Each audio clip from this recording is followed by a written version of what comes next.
এবারের ঐতিহাসিক সফরে বাংলাদেশ এবং মালয়েশিয়ার মধ্যে অনেকগুলো গুরুত্বপূর্ণ খাত নিয়ে আলোচনা হয়েছে।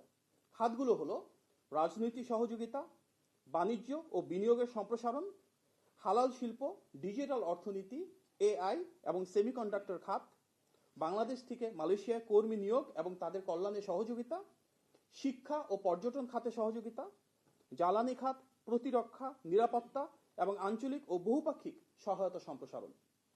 উল্লেখ্য, সর্বমোট 9টি বিষয়ে পারস্পরিক সহযোগিতা বৃদ্ধির লক্ষ্যে দুই দেশের সম্মতিতে 33টি পয়েন্টের একটি যৌথ বিবৃতি ইতিমধ্যে ইস্যু করা হয়েছে।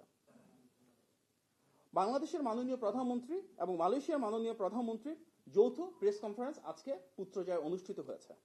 এই যৌথ প্রেস কনফারেন্সে মালয়েশিয়ার মাননীয় প্রধানমন্ত্রী বাংলাদেশের ইতিহাসে শহীদ প্রেসিডেন্ট জিয়াউর রহমান ও দেশনেত্রী বেগম খালেদা জিয়ার ভূমিকার ভূয়সী প্রশংসা করেছেন। মাননীয় প্রধানমন্ত্রী তারেক রহমানের যে ত্যাগ ও সংগ্রাম রয়েছে বাংলাদেশের মানুষের অধিকার ও স্বাধীনতা প্রতিষ্ঠার জন্য, সেটিও তিনি স্বীকার করেছেন, স্মরণ করেছেন এবং তার জন্য যথেষ্ট প্রেরণা জুগিয়েছেন। বাংলাদেশের সঙ্গে মালয়েশিয়ার যে ভিন্নমাত্রিক ঐতিহাসিক ভ্রাতৃত্বপূর্ণ এবং বন্ধুত্বপূর্ণ সম্পর্ক রয়েছে সেটিকেও মালয়েশিয়ার মাননীয় প্রধানমন্ত্রী আলোকপাত করেছেন।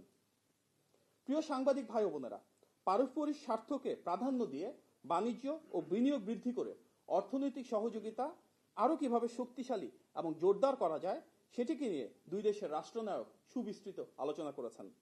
দুই দেশে মুক্ত বাণিজ্য চুক্তি বা এফটিএ স্বাক্ষরের লক্ষ্যে আলোচনা এগিয়ে নেওয়ার বিষয়ে সম্মতি হয়েছে এবং এটিকে বেগবান করার জন্য কার্যকর নির্দেশনা প্রদান করা হয়েছে।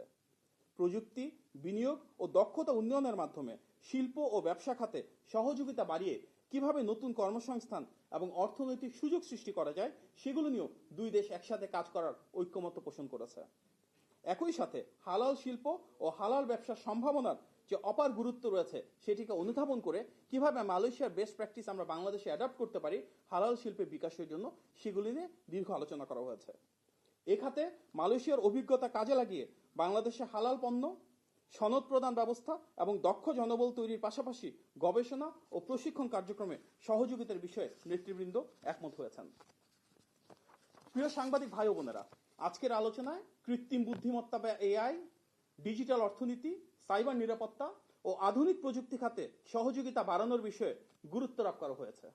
পাশাপাশি বাংলাদেশের তথ্য প্রযুক্তি খাতে বিশেষ করে প্রযুক্তি পার্ক ও অর্থনৈতিক অঞ্চলে মালয়েশিয়ার বিনিয়োগ কিভাবে বৃদ্ধি করা যায় সেটি নিয়েও আলোচনা করা হয়েছে। আপনারা জানেন, মালয়েশিয়ায় বর্তমানে প্রায় 11,000 বাংলাদেশি শিক্ষার্থী অধ্যয়নরত রয়েছে। বাংলাদেশ এবং মালয়েশিয়ার আর্থসামাজিক উন্নয়নে তাদের ইতিবাচক অবদানকে উভয় দেশ স্বীকৃতি দেয়।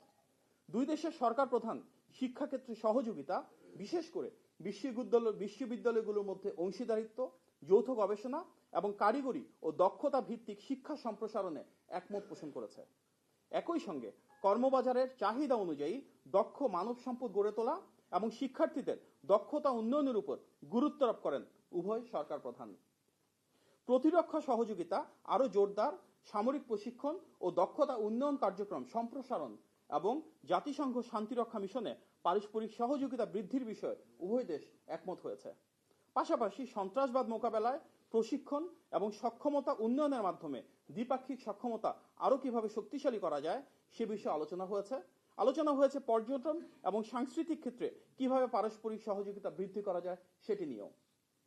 প্রিয় সাংবাদিক ভাই ও বোনেরা, আপনারা জানেন, ঐতিহাসিকভাবে বিএনপি সরকারের সময় বাংলাদেশ থেকে মালয়েশিয়ায় জনশক্তি রপ্তানি শুরু হয়েছে। শহীদ প্রেসিডেন্ট জিয়াউর রহমানের হাত ধরেই মালয়েশিয়ার শ্রমবাজার বাংলাদেশের জন্য উন্মুক্ত হয়েছিল। বিভিন্ন কারণে গত কয়েক বছর ধরে এই বাজার বন্ধ রয়েছে। স্বাভাবিকভাবেই জনগণের স্বার্থ প্রতিষ্ঠায় বাংলাদেশের মাননীয় প্রধানমন্ত্রী তার দ্বিপাক্ষিক বৈঠকে মালয়েশিয়ার মাননীয় প্রধানমন্ত্রী এবং মহামান্য রাজার সঙ্গে শ্রম বাজার পুনরায় উন্মুক্ত করার বিষয়টি আলোচনা করেছেন। দুই দেশের প্রধানমন্ত্রী ঐক্যমত্য পোষণ করেছেন যে অভিবাসনের ক্ষেত্রে ব্যয় যতটা কমানো যায়, অভিবাসনের ক্ষেত্রে প্রক্রিয়াকে যতটা স্বচ্ছ করা যায় এবং নিরাপদ কর্মপরিবেশে বাংলাদেশের শ্রমিকদের সুরক্ষা যেন নিশ্চিত করা যায়, এটি উভয় দেশের অগ্রাধিকার। বাংলাদেশের মাননীয় প্রধানমন্ত্রী সম্ভব হলে দ্রুততার সঙ্গে মালয়েশিয়ার শ্রম বাজার বাংলাদেশের জন্য পুনরায় উন্মুক্তকরণের আহ্বান জানিয়েছেন। একই সঙ্গে স্বল্প অভিবাসন ব্যয়ে আরও বেশি সংখ্যক বাংলাদেশি শ্রমিকদের কর্মসংস্থানের সুযোগ সৃষ্টি কিভাবে করা যায় সেগুলো নিয়েও আন্তরিক অনুরোধ জানিয়েছেন। পাশাপাশি বিভিন্ন কারণে যেসব বাংলাদেশি শ্রমিক অবৈধ অবস্থায় রয়েছেন কিংবা কারাগারে অন্তরীণ রয়েছেন তাদেরকে কিভাবে মানবিক ও সহানুভূতিশীল উপায়ে বৈধতার আওতায় আনা যায় অথবা প্রয়োজনে বাংলাদেশ থেকে বাংলাদেশে নিরাপদে ফেরত পাঠানো যায় মালয়েশিয়ার বিদ্যমান আইন অনুযায়ী সে বিষয়ে মাননীয় প্রধানমন্ত্রী সর্বোচ্চ আন্তরিক সহযোগিতার অনুরোধ জানিয়েছেন।